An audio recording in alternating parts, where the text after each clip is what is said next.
Low back pain is a common problem seen by physicians. There are many different causes of low back strain. Some people hurt their backs while lifting or while exercising. Others seem to have low back pain for no apparent reason. This can be a recurring and debilitating problem that can alter your normal daily activities. Back pain can range from simple irritation to a paralyzing pain requiring a visit to the physician. Hello, I'm Dr. Matt Hughes.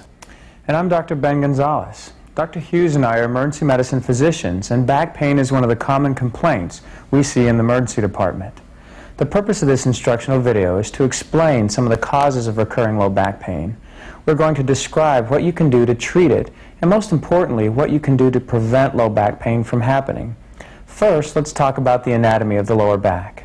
The basic unit of the lower back consists of two lumbar vertebrae sandwiching a disc that is composed of a gel-like substance.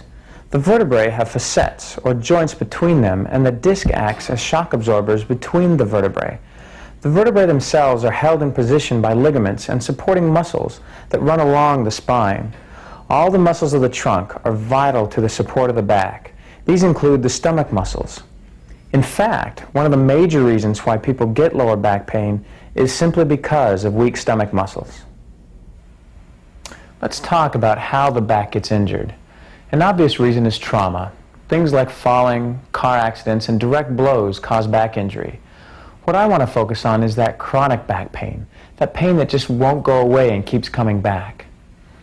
Remember the guy that hurt his back while lifting the heavy box? His injury actually started weeks and months ago. The muscles that go up and down your back work hard to keep you standing straight and keep you moving. His back had been working overtime to make up for the weaker stomach muscles. The act of lifting, well, was the straw that broke the camel's back. The back can give up at any time, while you're walking, exercising, lifting, and even sitting down. Of course, even if you do exercise your stomach muscles, you can still overexert your back to the point of pain. In some people, changes in the bones and curves of the spine occur over the years. This can irritate nerves and ligaments, facet joints, and muscles that cause back pain.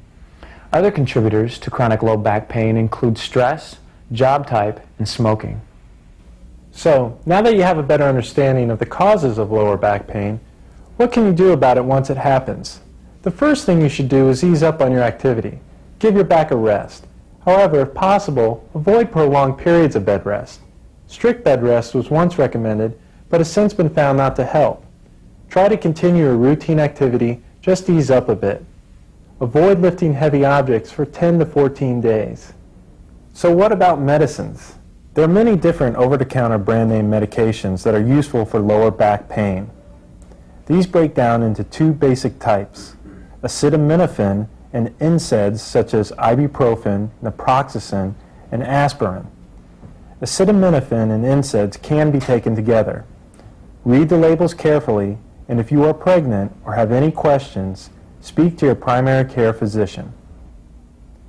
Ice packs or heat applied 15 to 20 minutes at a time, 3 to 4 times a day, helps relieve pain.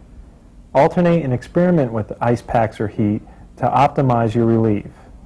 If your job requires prolonged standing or sitting, try to change positions often. Placing a stool under one foot helps relieve lower back disc pressure. When lying down or going to sleep, lay on your back and place a pillow or two under your knees. Another technique is to lay on your side with a pillow between your knees. This will help relieve stress off your lower back. It's important to try these things first. Sometimes the pain is too much or different from your usual back pain. When should you go see your primary care physician? Here's a list of triggers or red flags that may indicate you need to see a physician and possibly need an X-ray.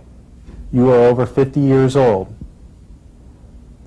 You have numbness or weakness in your legs or feet.